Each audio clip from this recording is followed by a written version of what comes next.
तो ये बंदा मुझे पे इल्ज़ाम ये लगाना शुरू होगा कि अपनी माँ के घर रहती है, मुझे क्या पता किसका बच्चा ले आई है। तो लेकिन मुझे पता था कि इसका ही बच्चा है। ज़ाहिर ही बात है, औरत सबसे ज़्यादा बेहतर जानती है कि किसका बच्चा है उसके पेट में। लेकिन मुझे पता था कि मैं ऐसे वैसे हूँ ही नहीं और ना मैं कहीं गई हूँ। तो मैंने इसे कहा कि तुम अगर ये कहते हो ना तुम्हारा बच्चा नहीं है, तुम डीएनए टेस्ट करवा लो, ठीक है। अगर तुम्हारा ना निकला तो तुम सरेआम मुझे इधर फायर मार देना और मुझे जो मर्ज़ी जो चोर की सज़ा होगी वो मेरी सज़ा होगी। तो मैं चुप कर गई। मैंने कहा चलो अल्लाह पे ऊपर बैठा हुआ है, अल्लाह ने फ़ैसला करना है। वो बंदा खुद करोड़पति है, उसकी करोड़ों की प्रॉपर्टी है, दुकानें उसने रेंट पे थी हुई है, खुद को कुछ भी नहीं करता, आराम से अपने दफ्तर में बैठा रहे। लेकिन हमारे लिए उसके पास 1 रुपया नहीं है।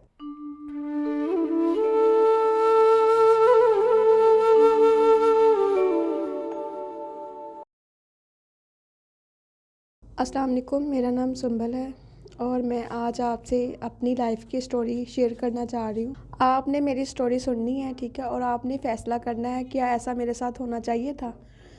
अब सबसे पहले, अब मेरी एज थी 14 साल, 14-15 साल थी, ठीक है। मेरे अब्बू ने मेरी शादी एक बड़ी एज के बंदे के साथ कर दी, ठीक है।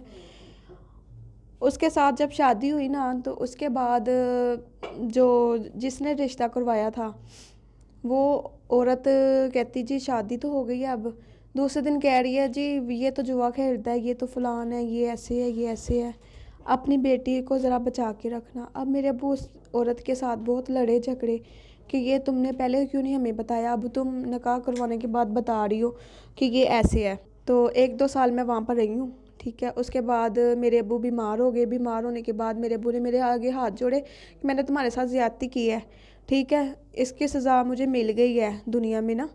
फालिज हो गया, बीमार हो गए, मेरे आगे बहुत रोए, हाथ फैला के रोए कि मुझे माफ़ कर दो और इस बंदे के साथ तुमने नहीं रहना, ठीक है। मैंने अपने अब्बू का फ़ैसला माना। मैंने अपने अब्बू के कहने पे खुला खुद ली उस बंदे से ना खुला खुद ली थी। और उसके बाद मेरे अब्बू फोत हो गए।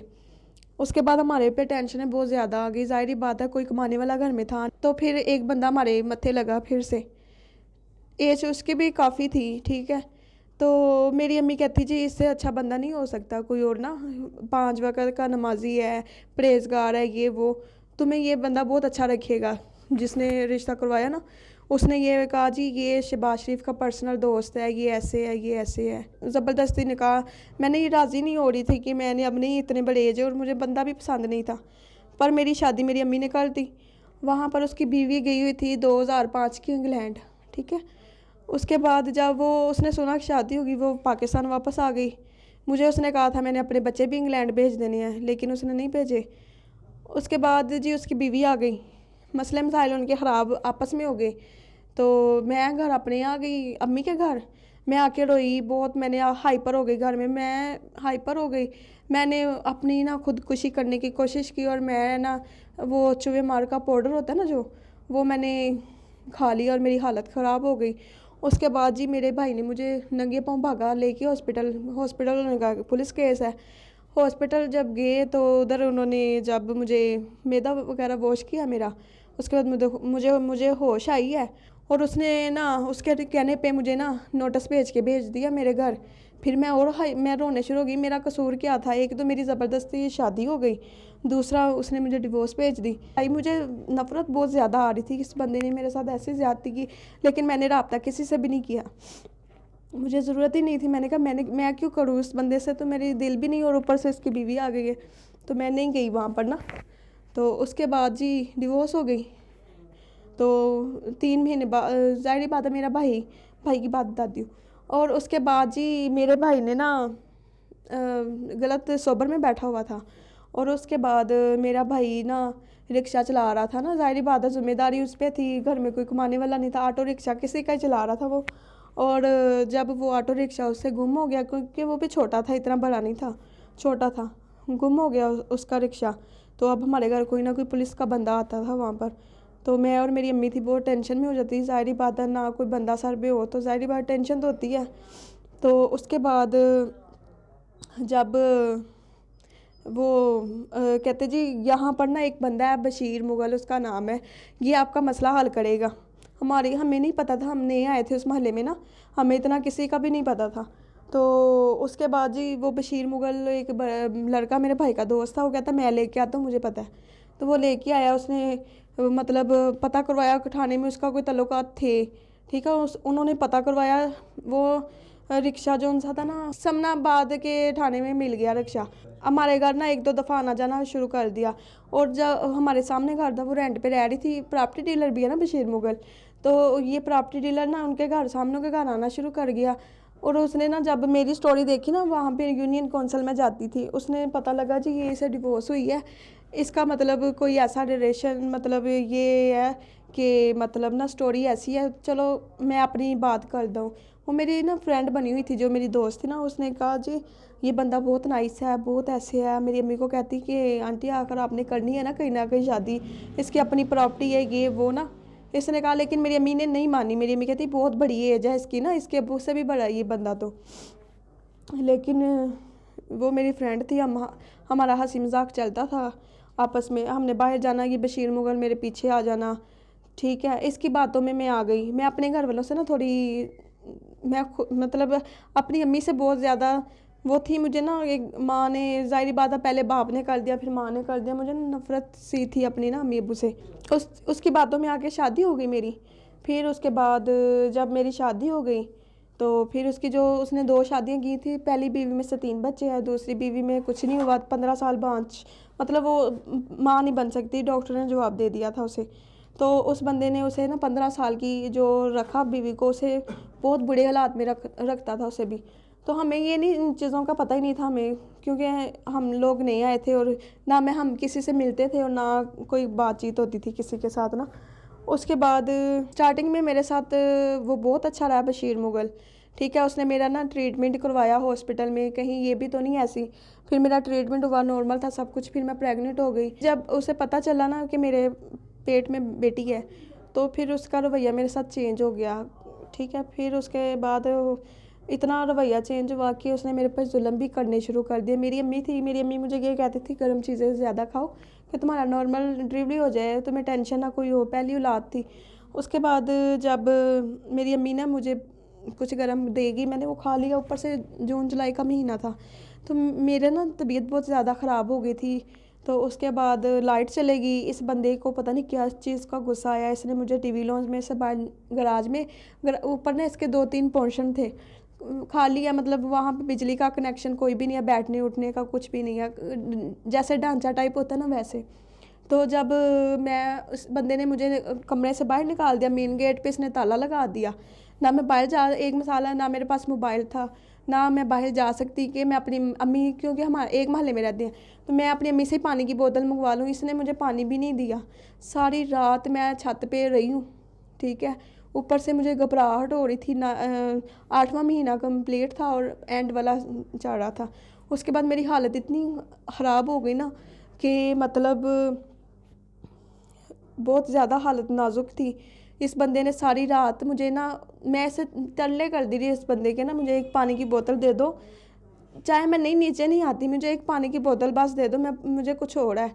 इस बंदे ने नहीं सुना, ये आराम से लाइटें ऑफ करके अपने मज़े से लेटा हुआ अंदर ना, इसने नहीं जवाब दिया। सुबह हुई, सुबह फिर मैं ऊपर से, सुबह इसने अपना ऑफिस खोलना था, जो प्रॉपर्टी डीलरी का दफ्तर है ना इसका, इसने वो खोलना था।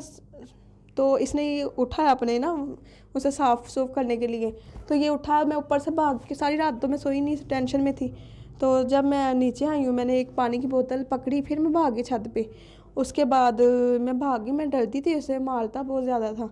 तो जब मैंने अपनी अम्मी, मेरी अम्मी आ गई, मैंने अपनी अम्मी को बताया, मेरी अम्मी भी बहुत रोई। अच्छा इसने ये किया, मुझे ना अपने घर ले गई मुझे ना, मैं कुछ दिन वहाँ पे रही हूँ। फिर ज़ाहिर बात है मुझे आना पड़ा, मेरी तबीयत ख़राब, मुझे हॉस्पिटल ले गई। हॉस्पिटल जब मैं गई हूँ, बेटी हो गई, तो फिर जब मैं घर आई हूँ, फिर इसने इतना रवैया इतना अच्छा नहीं रखा मेरे साथ ना। तो फिर भी अल्लाह अल्लाह करके ना टाइम गुजरता रहा, लड़ाई झगड़ा होना, फिर ठीक हो जाना, ये इस तरह मेरे साथ रहा। और मैंने ही कॉम्प्रोमाइज़ किया इस बंदे के साथ ना, उसने मेरे साथ कॉम्प्रोमाइज़ नहीं किया। उसने यही सोचा कि यहाँ से दफ़ा हो जाओ, यहाँ से निकल जाओ, मेरी मेरी हैसियत बहुत ज़्यादा, तुम मेरे आगे कुछ भी नहीं हो, तुम्हारी औकात ही नहीं है कुछ, ये बातें मुझे सुनाता रहा। खैर मैंने अपना टाइम, बाज़ाहिर बात है हर बीवी यही कंप्रोमाइज़ ही करती है, मैंने भी कंप्रोमाइज़ ही करना चाहा उस बंदे के साथ ना।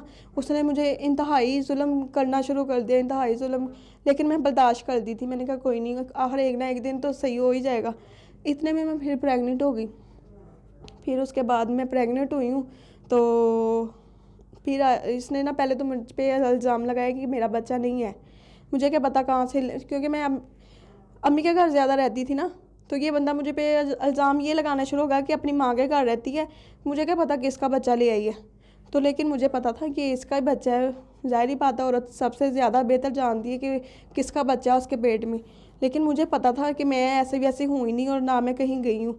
तो मैंने इसे कहा कि तुम अगर ये कहते हो ना तुम्हारा बच्चा नहीं है, तुम डीएनए टेस्ट करवा लो, ठीक है। अगर तुम्हारा ना निकला तो तुम सरेआम मुझे इधर फायर मार देना, और मुझे जो मर्ज़ी जो चोर के सज़ा होगी वो मेरी सज़ा होगी। इस बंदे ने इतना सुबह से लेकर रात तक मुझे मारता रहा। सुबह से मैंने कुछ भी नहीं खाया था, सारी दिन मैं भूखा थी, ठीक है।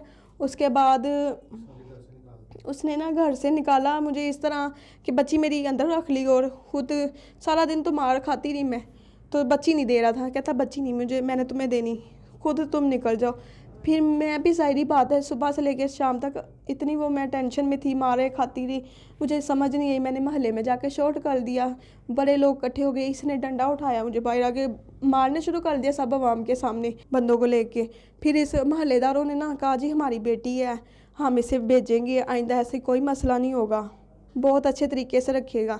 तो जाना तो मैंने नहीं था, लेकिन एक मेरी भी मजबूरी थी कि हमारे सर पे कोई नहीं है कमाने वाला, ऊपर से मैं प्रेग्नेंट थी। तो उसके बाद ना मैं उसके घर वापस चले गई। मुझे ले गया सुलह करके, महल्लेदार बीच में बैठे, उन्होंने मुझे भेज दिया। जब मैं उसके घर गई हूँ ना, तो फिर कुछ दिन मेरे साथ सही रहा होगा, तो कोई 10-15 दिन सही रहा होगा। उसके बाद फिर उसका रवैया मेरे साथ वैसे होना शुरू हो गया। लेकिन मेरी अम्मी ने मुझे ये कहा था कि अपना टाइम पास करो, बाद में देखी जाएगी, तुमने नहीं ना रहना, इसे हम ख़त्म कर लेंगे, नहीं ना रहना, तुम घर आ जाना अपने बच्चे लेके। तो इस बंदे ने ना इंतहाई जुल्म किया मेरे पे, ठीक है। तो उसके बाद मेरी ना छोटी बेटी पैदा हो गई, टाइम आ गया, मुझे हॉस्पिटल ले गया। जब इसने सोचा अब दूसरी बेटी भी हो गई है, तो इसने फिर और जुल्म कर दिए। 3 हॉस्पिटल में भी सही रहा है। जब हम घर में आए 2-3 दिन मेरे साथ सही रहा, ड्रिपें वगैरह मेडिसिन वगैरह देता रहा मुझे ना। फिर उसे पता नहीं क्या हुआ, उसका दिमाग को फिर कुछ हुआ, उसने मुझे मारने शुरू हो गया। मेरे भी वो जो मेरे अभी मेरा सब कुछ 3-4 दिन 5 दिन 6 दिन हो गए होंगे। तो उसके बाद इसने बंदे ने मुझे मारा, ठीक है। मार के इसने मुझे ना मेरा ना रेशा पड़ गया, टांगों में ना रेशा पड़ गया। और फिर मेरी अम्मी ने ये समझाना कि नहीं बेटा कोई बात नहीं, रहो, सारी औरतें ये सारा कुछ बर्दाश्त करती हैं, एक टाइम लगता है ऐसा भी ना कि बर्दाश्त करनी पड़ती हैं ऐसी बातें, कि हर एक ना एक दिन तो सही होगा ना। लेकिन वो एक ना एक दिन करते करते 6 माह गुजर गए, वो बंदा नहीं सही हुआ। तो उसने कहा तू इतनी ढीठ है, मैं तुम्हें निकालना चाह रहा हूँ, तुम ढीठ बन के रह रही हो इधर, ठीक है, वो गेटा चली जाओ। और मैं उस दिन भी बहुत सारा मसला, एक मसला मैं और बताती हूँ आपको कि ना वो एक दिन ना मैं वो नगीने का काम अपनी अम्मी के साथ कर रही थी बैठी, तो मेरे सर में बहुत दर्द होने शुरू हो गई। वो जो बच्चियों का दूध उसने लगाया हुआ था ना, वो उसे नापता था कि कितना उसने पी लिया और कितना रह गया है, उसे नाप के जाना कि ये कम ना हो जाए। फीडर भी खुद बना के दे देने कि इतने फीडर इतने बनते हैं। तो वो ना उसमें से मैंने 1 कप चाय का बनाने के लिए 1 कप दूध ले लिया, 1 कप मैंने पानी डाल लिया, और मैंने कहा चलो मैं और अम्मी दोनों मिलके, हमने काम किया हुआ था, थकी हूँ, हम ना बहुत ज़्यादा थकावट हो गई हुई थी, हम लोगों ने कहा कि मैं ना चलो चाय बना लेती हूँ। और इतना घटिया इंसान है कि इसने कहा एक इसने वो कप चाय का लिया इसने दूध, तो उस बंदे ने मुझे मारने शुरू कर दिया कि 1 कप तुम्हारी हिम्मत कैसे हुई 1 कप दूध लेने की, ये वो। फिर मैं रोने शुरू हो गई। वो आखिरी दिन था मेरा उसके घर ना। फिर मैंने सोचा कि मैं इतनी बेइज्जती करवा के, और इतना मैं कह रही हूँ एक ना एक दिन सही हो जाएगा, इतना तुम घटिया इंसान, इतनी नीच तुम्हारी सोच है कि तुम 1 कप दूध लेने से, और मैं बच्चे पाल रही हूँ, रख रही हूँ, उसके घर की सफाई कर रही हूँ, सारा कुछ करके दे रही हूँ, 1 कप दूध का नहीं मैं ले सकती। इतनी भी मेरी औकात नहीं है, कि इतनी मेरी औकात नहीं है कि मेरे कमाने वाले हों घर में, तो वो मैं बच्चों को देखूँ ना। मामू जौन सा उनका है वो इंजेक्शन लगाता है, नशा ना, हमारा कोई मामू है ना चाचू है, कोई भी नहीं है। तो अब यही है कि वो बंदा अपने बच्चों को कुछ भी नहीं दे रहा है। 1 रुपया क्या होता है, 1 रुपया भी नहीं दे रहा।